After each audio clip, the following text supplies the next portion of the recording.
ओम श्री गुरुवे नमः। प्रणाम भगवान। मैं अमृत का सागर, ब्रह्म विद्या का अद्भुत ग्रंथ, परम पूज्य स्वामी निरंजन देव जी महाराज का, और आज का शीर्षक है भगवान नास्तिक भक्त।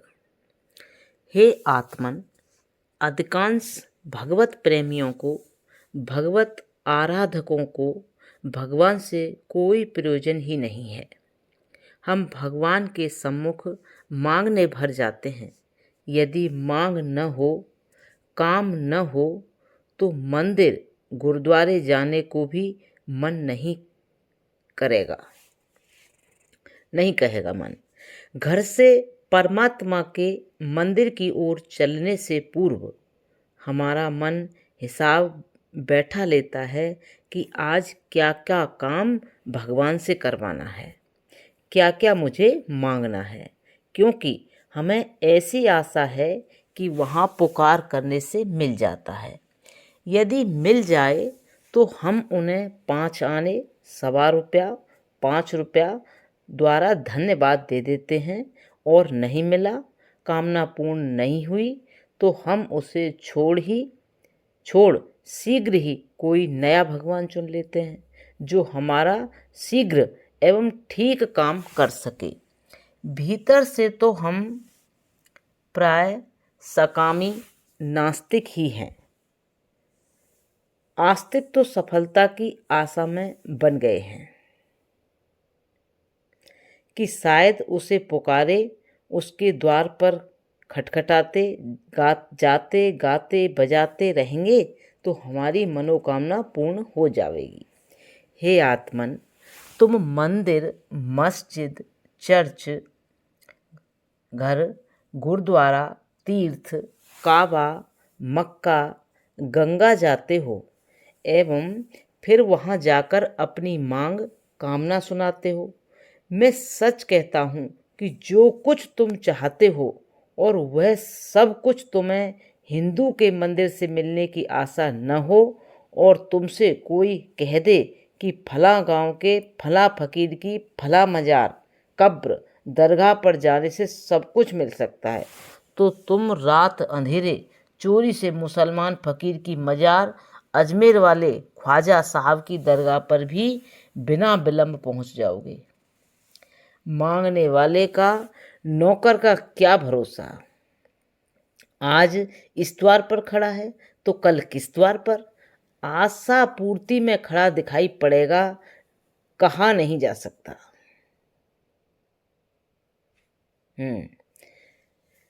किस द्वार पर आशा पूर्ति के लिए खड़ा मिलेगा, कहा नहीं जा सकता। जहां मिलने की आशा है वहीं क्यों में खड़ा हो जाएगा। मांगने वाले की न तो कोई आस्था है, न परमात्मा से कोई संबंध है, और न उसका अपना कोई धर्म है।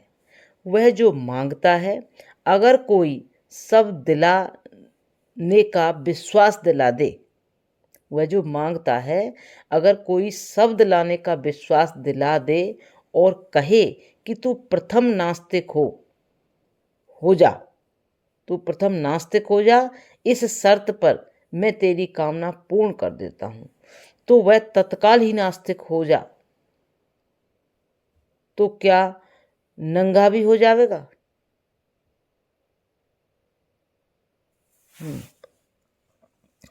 वह कह देगा, ठीक है, यदि तुम हमारी कामना पूर्ण किए देते हो तो आज से हमारे लिए तुम ही भगवान हो, और हमें अज्ञात भगवान से क्या अटकी पड़ी है।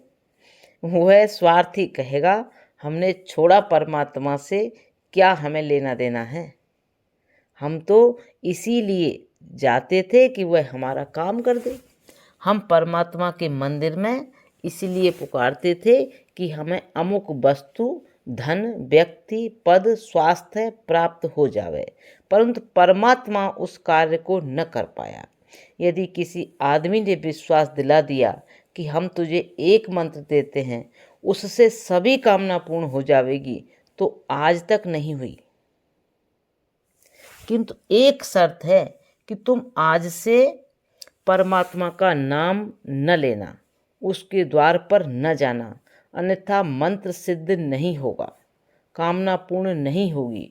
तो तुम उस व्यक्ति के ही पैर पकड़ लोगे और उसे अपना विश्वास प्रकट कर दोगे कि हम बिल्कुल तैयार हैं, हम पहले से ही उस पर आस्था नहीं रखते हैं, वह तो गरज के कारण मानना पड़ गया। हे आत्मन, लोभी, पापियों एवं डरपोकों ने भगवान भी अपने भय एवं कामना के कारण ही पैदा किया गया है, कामना के कारण से ही पैदा किया गया है। वह हमारे भय का ही प्रतिबिंब है। जब हम भयभीत होते हैं तभी उसे याद करते हैं, जब निर्भय होते हैं, सुखी होते हैं, तब उसे बिल्कुल भूल ही जाते हैं, याद ही नहीं आती, जरूरत ही नहीं समझते हैं। जब तुम दुखी होते हो तब एकदम राम राम, हे भगवान या खुदा पुकारने लगते हो। तभी तो कबीर जैसे ज्ञानी संत कहते हैं, दुख में सुमिरन सब करे, सुख में करे न कोई, जो सुख में सुमिरन करे, तो दुख का एको होय। नहीं, तुम नास्तिक हो, आस्तिकता तुम्हारी ओढ़नी है, चालाकी है। जब जरूरत हुई तुम आस्तिक, जब तुम निश्चिंत हो, शांत हो, निर्वासनिक हो, तब तुम नास्तिक ही होते हो।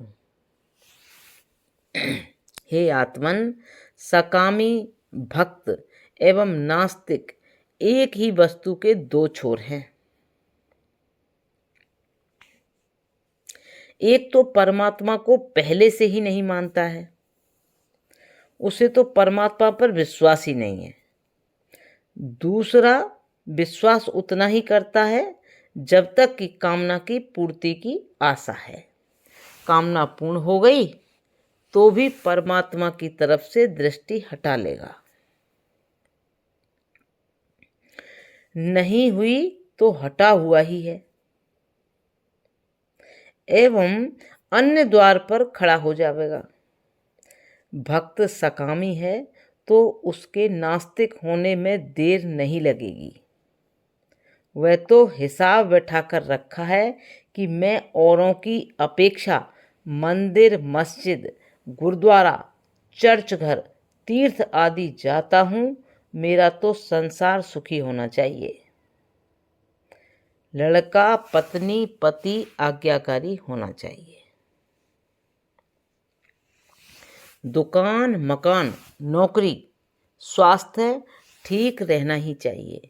और जिस दिन उसके सजाए सपने में से कुछ कमी पड़ गई, उसकी कामना, आशा, सम्मान को थोड़ा भी धक्का लग जावे तो क्रुद्ध हो उठेगा कि इतना भजन किया, अखंड पाठ किया, इतनी पूजा उपवास किया, फिर भी मेरा ही इकलौता बेटा पति पत्नी मरा। वही भक्त चिल्लाने लगेगा, सब झूठ है, भगवान नाम की कोई श्रद्धा करने जैसी वस्तु सत्ता ही नहीं है, मैं नहीं मानता कि भगवान कहीं है और वे भक्तों की पुकार सुनते होंगे, सब बकवास है। यह आस्तिक भक्त जो नित्य प्राय जल्दी उठ गंगा स्नान करने वाला, लंबे तिलक छापे लगाने वाला, राम नाम की चादर लपेटने वाला एवं ऊंचे ऊंचे स्वर में नाम जप करने वाले को अब आप घर में देर तक सोया पाओगे। अब वह भगवान को गाली देते पाया जाएगा। अब वह गीता, रामायण, बाइबल, कुरान व भगवान की तस्वीरों को फाड़ता, फेंकता, तोड़ता, जलाता हुआ एवं निंदा करता हुआ पाया जाएगा। ज्ञानी प्रभु ही विशेष प्यारा। हे आत्मन, ज्ञानी भक्त ही सच्चा भक्त है, क्योंकि वह परमात्मा के यथार्थ स्वरूप को जानता है। वह परमात्मा को व्यक्ति रूप में नहीं देखता, न उससे अपनी कामनाओं की पूर्ति के लिए प्रार्थना ही करता है। वह जानता है कि मानव का पूर्व किया गया कर्म ही स्वतः फलित होकर अवश्य भोगने को मिलता है। हमें जो चाहिए हम वैसा औरों के लिए करना प्रारंभ कर दें। जो काटना चाहते हैं खेत से वही खेत में बोना प्रारंभ करें। जो सेवा सम्मान व्यवहार हम अपने लिए औरों से चाहते हैं वह सब हम उनके प्रति करने लगें तो हमें सभी मिलने लग जाएगा। मूर्खों द्वारा केवल भगवान की प्रतिमा के सम्मुख थोड़ा जल, फल, दुग्ध, मिष्ठान, नारियल, फूल, चंदन, सिंदूर रखने से, धूप दीप अगरबत्ती करने से वह प्रसन्न हो उनकी मनमानी न पूर्ण कर सकेगा और न करने ही देगा। प्रत्युत किए शुभाशुभ कर्मों का फल अवश्य भोगना पड़ेगा। ज्ञानम विशिष्टम न तथा ही यज्ञ ज्ञानेन दुर्गम तरति न यज्ञ ही। जैसा ज्ञान उत्तम है वैसा यज्ञ आदि अनित्य कर्म नहीं है। पुरुष ज्ञान से उत्तम मुक्ति को प्राप्त होता है जिससे जन्म मरण जैसा दुर्गम संसार चक्र को पार कर जाता है। किंतु जप तप यज्ञ दान तीर्थ मंदिर पूजा पाठ आदि अनित्य कर्मों से नित्य मोक्ष की प्राप्ति कभी नहीं हो सकती। प्रणाम भगवान। अब यहाँ से आगे कर लेंगे नेक्स्ट। ओम शांति शांति शांति।